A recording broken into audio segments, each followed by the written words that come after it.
So let's go ahead and give the 2026 Toyota Supra Final Edition a proper send-off by activating launch control. So to do this, you first put it into the sport drive mode. It turns off the idle stop and go of the engine. Turn off traction control by pressing that one time. And then from here, basically mash the brake pedal with your left foot, mash the accelerator pedal with your right foot. You should see a little checkered flag symbol with launch control active on the digital dashboard. And from there, just hold on tight. So here we go. Now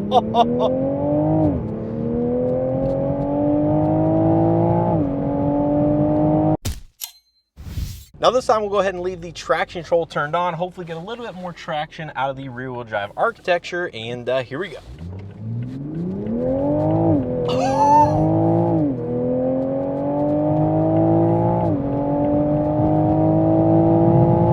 So under the hood of the Toyota Supra, you're going to find the 3-liter turbocharged B58 powertrain from BMW, putting out 382 horsepower and 368 pound-feet of torque through the rear wheels, a limited slip differential, and an 8-speed automatic transmission. Now, if you're familiar with BMW engines and powertrains, then you'll know they notoriously underrate their engines, and that figure is more like what it is putting down to the rear wheels instead of at the crank.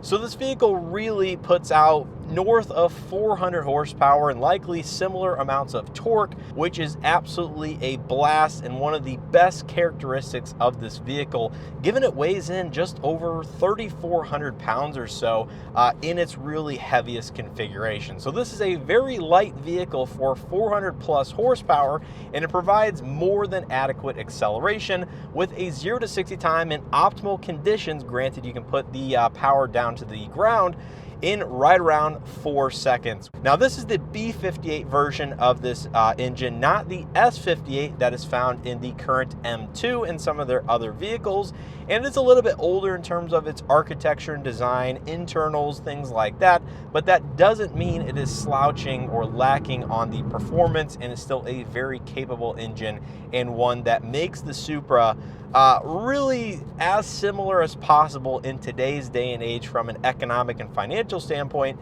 to the 2JZ that, of course, the Mark IV generation of Supra and Supra Turbo had, which is, one of the, most legendary engines or platforms on the market that a lot of people like to kind of reminisce about. Now, if you've been subscribed or following along here on the channel, then you'll know I had a 2024 Toyota Supra 3-liter manual transmission as a press car just over 2 years ago, and I also was invited out by Toyota last fall, nearly a year ago, to Sonoma Raceway to get behind the wheel of their entire GR product portfolio, which include the 86, the GR Corolla, as well as this GR Supra, the final edition, as well as some of the previous model years, drive them on Sonoma Raceway back to back and feel some of the enhancements and improvements that they were touting with the final edition. Now, I have to say, I don't necessarily recall how the 2024 model, as I had a press car, drove in depth, as it was very early in the spring season. We had a snowfall during my week with that vehicle, and it really put a damper on me getting a good feel for the Supra in my normal hometown environment.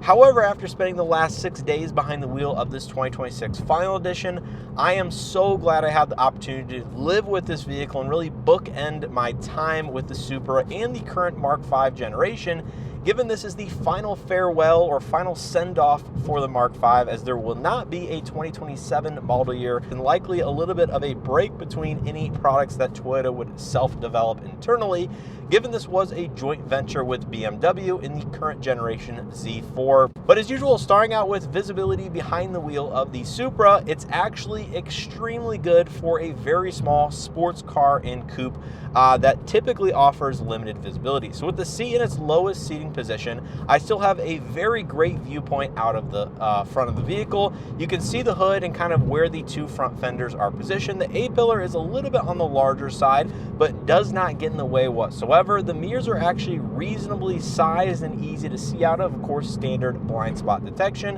And then over my shoulder, this is one of the better attributes about the Supra, is the C-pillar is positioned fairly far backwards, which makes it so that you have a decent amount of glass space to see over your shoulder, both for the left and the right, although that is obviously going to be the worst case in terms of visibility. And then out the back, the hatch is actually plenty large and has plenty of vertical height to it.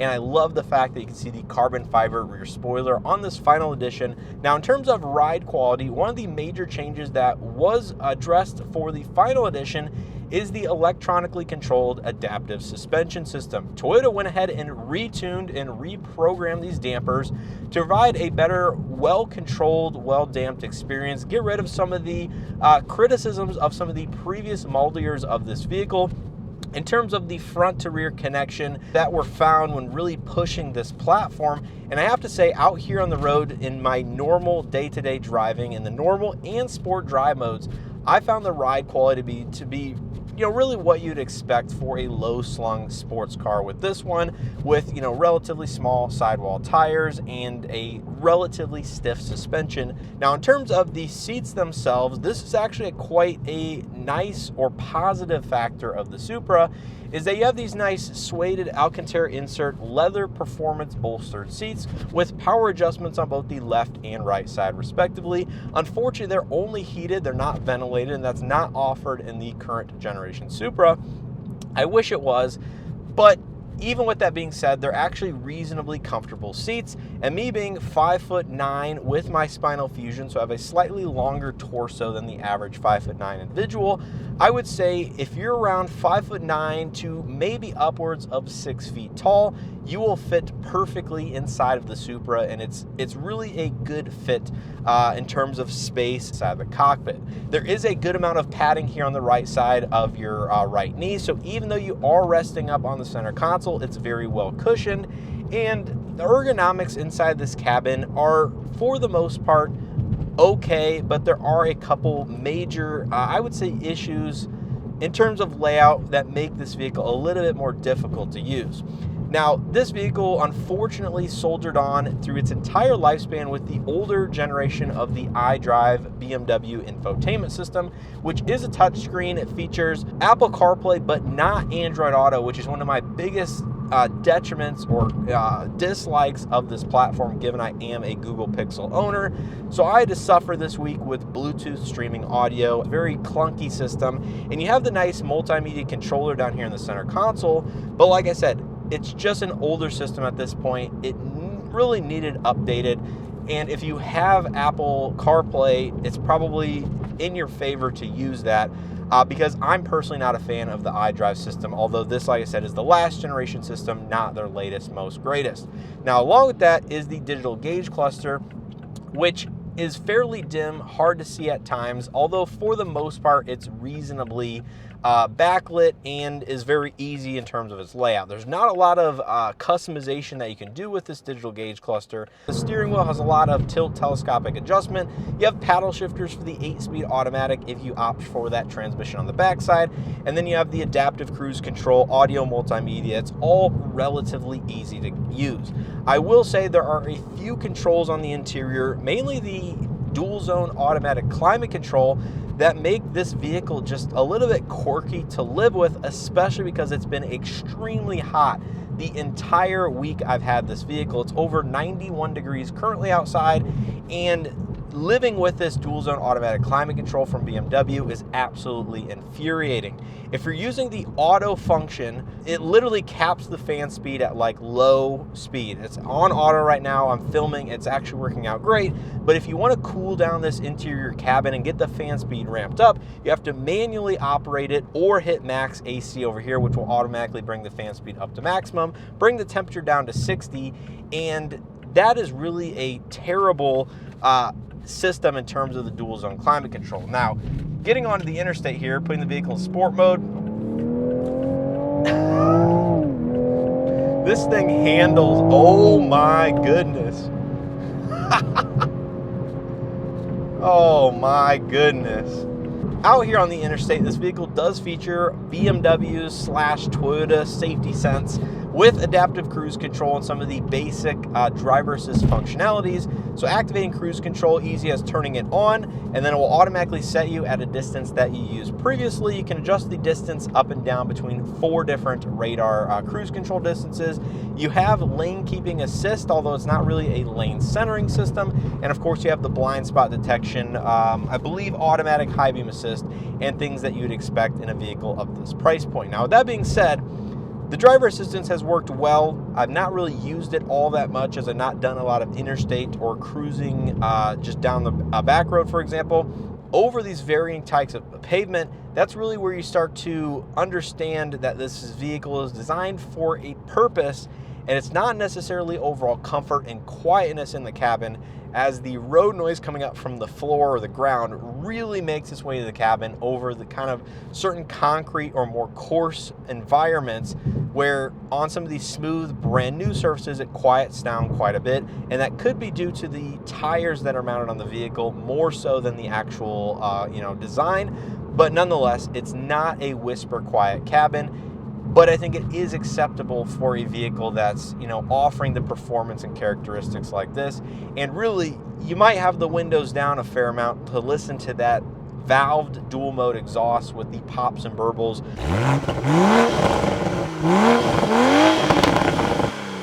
But with that being said, there's one of the biggest design flaws, if you will, with the Mark V generation Supra, and that is the wind buffeting that you get with the windows down, just due to kind of the wind flow around the mirrors, the windows, and just the sides of the vehicle.